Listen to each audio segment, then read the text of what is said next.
Hello बच्चों, last class में हमने सर्कल चैप्टर के कुछ बेसिक थ्योरम्स को कवर किया था। अगर आपने अभी तक उन थ्योरम्स को नहीं स्टडी किया है तो आप ऊपर लगे आई बटन पे क्लिक करके उन थ्योरम्स को दोबारा देख सकते हो। आज हम उन्हीं थ्योरम्स के एक्सटेंशन में दो और नई थ्योरम्स पढ़ेंगे जो कि आपके एग्जामिनेशन पर्सपेक्टिव से भी बहुत इंपॉर्टेंट होगी और साथ ही साथ में आपको आने वाली एक्सरसाइजेस को सॉल्व करने में भी हेल्प करेगी। So without any delay let's start. सबसे पहले हम बात करने वाले हैं थ्योरम 9.3 की। थ्योरम 9.3 हमें कॉर्ड और सर्कल के बीच में एक और फैक्ट को एस्टैब्लिश करने में हेल्प करती है। तो थ्योरम 9.3 हमें ये कहती है कि अगर किसी सर्कल से हमने एक परपेंडिकुलर ड्रॉ करी है, वो हमेशा जिस भी कॉर्ड पे लाई करेगी उसको बाइसेक्ट करेगी। कहने का मतलब ये हुआ कि लेट्स सपोज ये एक सर्कल है एंड इस सर्कल पे ये कॉर्ड है। अगर हम इस सर्कल के सेंटर से एक परपेंडिकुलर ड्रॉ करते हैं इस कॉर्ड के ऊपर, तो हमेशा ये परपेंडिकुलर इस कॉर्ड को बाइसेक्ट करेगी। अगर हम इन पॉइंट्स को नाम दे A, B and M, so if we draw a perpendicular to a chord from the centre of the circle, it will bisect the chord. और इसको हम प्रूव करके भी देख सकते हैं। आइए इसको हम प्रूव कैसे कर सकते हैं। तो हमने ये जो डायग्राम ड्रॉ करा है, इसके अंदर हमारा कंस्ट्रक्शन क्या है कि हमने एक परपेंडिकुलर ड्रॉ करी है ओ से एम ए बी लाइन के ऊपर, और ये जो ए बी कॉर्ड के ऊपर ओ एम ड्रॉ हुई है, ये इसके साथ में 90 डिग्री का एंगल सबटेंड कर रही है। हम एक छोटा सा कंस्ट्रक्शन करेंगे इसको प्रूव करने के लिए। हम ओ से ए को और ओ से बी को ज्वाइन कर देंगे। अब ऐसा करने से हमारे पास में क्या बने, दो ट्राइंगल्स। अगर हम किसी तरीके से इन दोनों ट्राइंगल्स को कॉन्ग्रुएंट प्रूफ कर दें तो ऑटोमेटिकली ये जो पॉइंट M है, ये हम बोल पाएंगे कि इस लाइन AB का बाइसेक्टर है। क्यों? क्योंकि AM MB के इक्वल हो जाएगा बाय CPCT। तो हम फैक्ट्स को लिख लेते हैं जो जो हमारे पास है। सबसे पहले तो हमें गिवन क्या क्या है। वी आर गिवन कि OA एंड OB ये दोनों क्या है, इस सर्किल की रेडियसेस है। और रेडियस की क्या प्रॉपर्टी होती है, किसी भी सर्किल की आप कितनी भी रेडियस बना लो, सारी की सारी अलग अलग होगी। अलग अलग नहीं होंगी, बराबर होगी, राइट। सो ये हुआ हमारा फैक्ट नंबर 1। इसके अलावा हमने जो कंस्ट्रक्शन किया है, वो कंस्ट्रक्शन ये है हमारा कि हमने ड्रॉ करा OM which was perpendicular to AB, right? Now what we need to prove is कि ये जो लाइन M जो पॉइंट है, इस पॉइंट को AB पे टच करने की वजह से जो दो पार्ट बने इस कॉर्ड के AM और MB, ये दोनों एक दूसरे के इक्वल है। तो अब हम बात करते हैं इसके प्रूफ की। इसको प्रूफ करने के लिए we will take two triangles. In triangle OAM and triangle OMB, चलिए कोशिश करते हैं इन दोनों ट्राइंगल्स को कॉन्ग्रुएंट प्रूफ करने की। तो इनको कॉन्ग्रुएंट प्रूफ करने के लिए हम देखते हैं इन दोनों ट्राइंगल्स के अंदर हमारे पास में क्या क्या ऐसी चीजें हैं जो एक दूसरे के इक्वल है। तो OA जो है वो तो OB के इक्वल होगा। क्यों? क्योंकि दोनों ही रेडियसेस हैं सेम सर्कल की, और एक सर्कल की जितनी भी रेडियसेस होती हैं वो सारी की सारी हमेशा इक्वल होती है। दूसरा, OM जो है वो भी OM के इक्वल होगा, क्योंकि दोनों ट्राइंगल में जो साइड OM है ये कॉमन है। So this is common.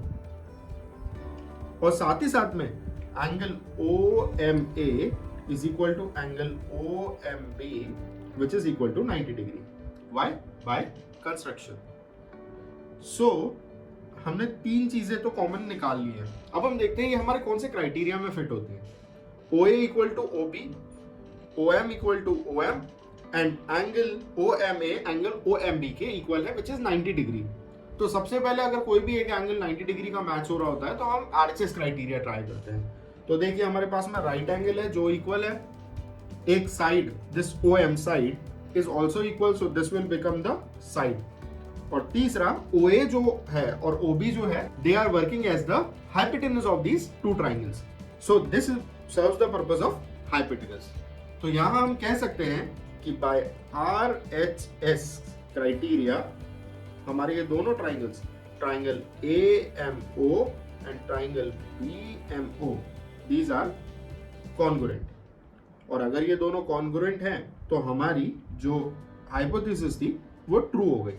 Hence AM will be equal to MB by CPCT।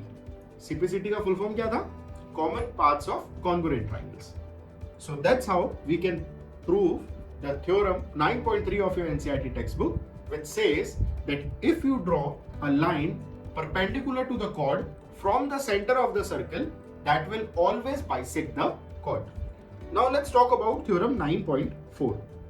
अभी जो थ्योरम 9.4 है ये बेसिकली आपकी थ्योरम 9.3 का ही कन्वर्स थ्योरम है, और कन्वर्स होने का मतलब जस्ट ऑपोजिट। तो ये थ्योरम हमें ये कहता है कि अगर हमने कोई एक सर्किल ले लें सपोज आपके पास, और उस सर्किल पे एक कॉर्ड बनी हुई है, आपने क्या किया, आपने उस सर्किल के सेंटर से एक ऐसी लाइन ड्रॉ करी जो उस कॉर्ड को बाइसेक्ट कर रही थी।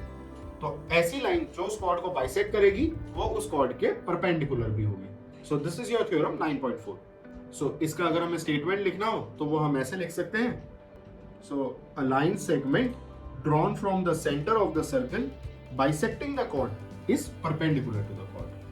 और इसको भी अगर हम चाहें तो प्रूफ कर सकते हैं। आइए देखते हैं हम इसको कैसे प्रूफ करेंगे। तो सबसे पहले तो हम एक फिगर ड्रॉ कर लेते हैं। ये हो गया हमारा सर्किल। इस सर्किल के अंदर ये बनी हमारी एक chord, let's name it AB। ये O था हमारा सेंटर, और हमने O से क्या करा, O से हमने एक लाइन ड्रॉ करी जो AB को कट कर रही थी M पे। और इस बार हमें क्या दिया गया है, इस बार हमें दिया ये गया है कि this AM is equal to MB। Now what we need to prove is that this angle is a right angle। तो ऐसा करने के लिए हम वापस से वही कंस्ट्रक्शन करेंगे, OA को और OB को ज्वाइन करेंगे। So let's write this down, construction join OA and OB। और यहाँ पे भी हमारा जो प्रॉब्लम का सॉल्यूशन है वो सेम ही रहेगा। हमें कॉन्ग्रुएंट प्रूफ करना है इन दो ट्राइंगल्स को। अगर हम इन दो ट्राइंगल्स को कॉन्ग्रुएंट प्रूफ कर देते हैं तो डायरेक्टली तो नहीं, बट हाँ एक छोटा सा मेथड और लगा के हम ये बता पाएंगे कि हमारा ये जो एंगल OMA है और OMB है ये दोनों ही राइट एंगल्स हैं। तो चलिए ट्राई करते हैं इसको। तो इसको प्रूफ करने के लिए let's see what now we have common in both the triangles. So OA is equal to OB, ये अभी भी रहेगा। क्यों? क्योंकि both are radius. Number 2, OM जो है वो OM के इक्वल होगा because both are common to both the triangles. And then AM will be equal to MB by construction। हमने कंस्ट्रक्शन ही ऐसा किया है कि ये जो O से M जो लाइन है वो हमारी AB को जिस भी पॉइंट पे टच करेगी वो उस AB को बाइसेक्ट करेगी। तो यहाँ पे अगर हम देखें तो this is one side, this is second side and this is third side. यानी कि by SSS criteria triangle OAM is congruent to triangle OBM। और यहां से ये दोनों ट्राइंगल्स हमारे कॉन्ग्रुएंट प्रूफ हो जाते हैं। तो अगर मैं आपसे कहूं कि इससे पहले वाली थ्योरम के प्रूफ से कैसे डिफरेंट है, सिर्फ छोटा सा डिफरेंस ये है, यहाँ पे कॉन्ग्रुएंसी का क्राइटेरिया बदल गया। वहां हमने RHS क्राइटेरिया ऑफ कॉन्ग्रुएंस से प्रूफ किया था कि दोनों ट्राइंगल्स कॉन्ग्रुएंट है, और उसका रीजन सिंपली ये था क्योंकि हमारे पास में एक राइट एंगल गिवन था। यहाँ हमको राइट एंगल गिवन नहीं है, but we can say that yes these two triangles are congruent by SSS criteria. अब बात करते हैं इन दोनों ट्राइंगल्स को कॉन्ग्रुएंट टू प्रूफ कर ही दिया है। Now how we will be proving कि angle OMA is equal to angle OMB is equal to 90 degree. ये भी बहुत आसान है, और आसान इसलिए है क्योंकि हमको एक प्रॉपर्टी पता है एक लाइन की बड़ी प्यारी सी। वो प्रॉपर्टी हमें ये बताती है कि कोई भी लाइन हमेशा उस लाइन के किसी भी पॉइंट पर अगर आप एंगल मेजर करोगे तो वो हमेशा 180 डिग्री होता है। और ऐसे में अगर उस लाइन को मैं कहीं से बाइसेक्ट करूं, बाइसेक्ट करना भी गलत हो गया, अगर मैं कहीं से भी उस लाइन के ऊपर एक थर्ड लाइन ड्रॉ करूं तो वो थर्ड लाइन हमेशा दो एंगल जो सबटेंड करेगी वो दोनों एंगल्स का सम भी 180 होगा। इनको हम बोलते हैं linear sum property of a angle. So चलिए इसको लिख के ट्राई करते हैं। सो इन लाइन AMB हमारी एक लाइन है। इस AMB लाइन में angle OMA plus angle OMB will be equal to 180 degree. Why? Because this is the property of a line. इसी के साथ साथ में हमारा ये जो एंगल OMA है that will also be equal to angle OMB. Why? By CPCT. क्योंकि हमने ऊपर इन दोनों ट्राइंगल्स को कॉन्ग्रुएंट प्रूफ कर ही दिया है। तो ये इस दोनों ट्राइंगल्स के दो कॉरेस्पॉन्डिंग एंगल्स भी इक्वल होंगे बाय सिंप्लिसिटी। सो अगर हम इसको यहाँ पुट कर दें तो what we get, angle OMA को OMA रहने दिया और OMB को भी एंगल OMA लिख दिया, is equal to 180 degrees. 2 times angle OMA is equal to 180. So angle OMA comes out to be 180 by 2, which gives us 90 degree. और इस तरीके से आपने ये भी प्रूव कर दिया कि आपका जो एंगल, जो कि आपकी बनाई हुई लाइन कॉर्ड के साथ में सबस्टेंड कर रही थी, वो एंगल 90 डिग्री का है। So this was all about your theorem 9.3 and 9.4 of your NCERT text book. I guess इतना डेटा आप यूज करके बड़े ही आराम से आपकी एक्सरसाइज 9.1 को सॉल्व कर सकते हो। अगर आपको इन दोनों में कोई भी डाउट होता है, you can post it in the comment section and we'll answer it out. And don't forget to like, share and subscribe the channel and the video. Thank you.